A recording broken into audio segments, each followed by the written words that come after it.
एक दिन एक आदमी ने बूढ़ी औरत को सड़क के किनारे खड़ा देखा और उसने समझा कि उसे कुछ मदद की जरूरत है। वहां बहुत जोर से बारिश हो रही थी, इसलिए वह आदमी तुरंत उस बूढ़ी औरत के पास गया और अपना परिचय देते हुए उसने कहा, मैडम, मेरा नाम सुरेश है और मैं आपकी मदद करने के लिए यहाँ आया हूँ। बूढ़ी औरत बहुत चिंतित लग रही थी। अचानक आदमी की नजर उस औरत की गाड़ी पर गई और उसने देखा कि गाड़ी का टायर पंचर हो चुका है। आदमी ने कहा, चिंता ना करें मैडम, मैं अभी आपकी गाड़ी ठीक कर देता हूं।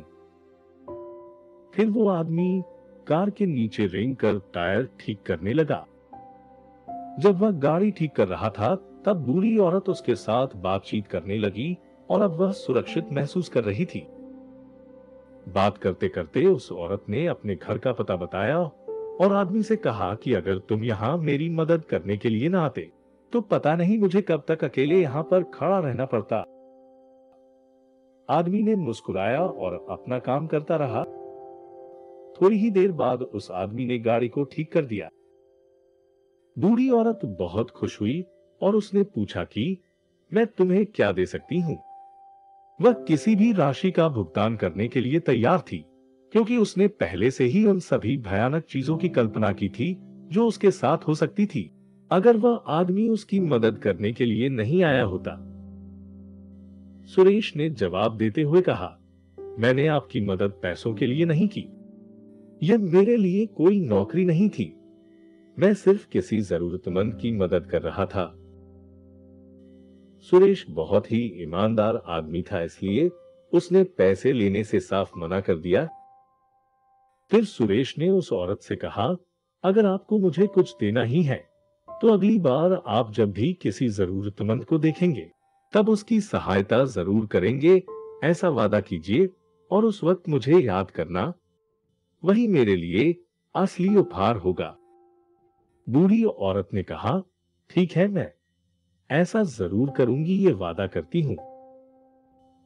फिर वह अपनी गाड़ी में बैठकर चली गई। थोड़ा आगे आने के बाद औरत ने एक होटल में खाना खाने के लिए गाड़ी रोकी। जैसे ही वह कुर्सी पर बैठी, वेट्रेस ने आकर महिला को एक तौलिया दिया ताकि वह अपने गीले बालों को पोंछ सके। उस वेट्रेस के चेहरे पर एक प्यारी सी मुस्कान थी। बूढ़ी औरत ने देखा कि वह महिला प्रेग्नेंट थी। तभी अचानक उसे सुरेश की याद आई। बूढ़ी औरत ने खाना खाकर बिल का भुगतान किया। वेट्रेस बाकी पैसे औरत को वापस देने के लिए जब काउंटर से लौटी, तब उसने देखा कि वह औरत जा चुकी थी। तभी उसने देखा कि रुमाल पर कुछ लिखा हुआ है। उसकी आंखों में आंसू थे जब उसने पढ़ा कि उस औरत ने यह लिखा था कि तुम्हारा मुझ पर कोई एहसान नहीं है, लेकिन इंसानियत के नाते मैं तुम्हारी मदद कर रही हूँ। थोड़ी देर पहले ही मैं ऐसे हालात से गुजर चुकी हूँ और उस वक्त एक आदमी ने इसी तरह मेरी मदद की थी। तुम्हारे चेहरे पर जो खुशी और प्यार है, उसे हमेशा बरकरार रखना। टेबल पर नैपकिन के नीचे 50,000 रुपए रखे हुए थे। उस रात जब वेट्रेस काम से घर आई, तब वह उस औरत के बारे में ही सोच रही थी कि उसे कैसे पता होगा कि मुझे और मेरे पति को इन पैसों की बहुत आवश्यकता थी। मेरे पति पैसों का इंतजाम नहीं कर पा रहे थे, लेकिन अब इन पैसों की मदद से हमारी बहुत सहायता होगी। फिर वह औरत अपने पति के पास गई और कहा कि चिंता मत करो सुरेश, सब ठीक हो जाएगा। कहानी सुनकर आपको समझ आ ही गया होगा कि सुरेश ने किए हुए अच्छे काम का फल आखिरकार उसे मिल ही गया।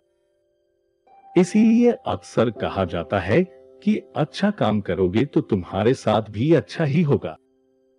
जीवन में हमेशा मददगार बने रहिए, क्योंकि जब आपको जरूरत पड़ेगी तब आपके साथ भी कोई ना कोई खड़ा जरूर होगा। अगर ये वीडियो आपको अच्छा लगा तो इसे अपने मित्र एवं परिवार के साथ शेयर करना ना भूले। धन्यवाद।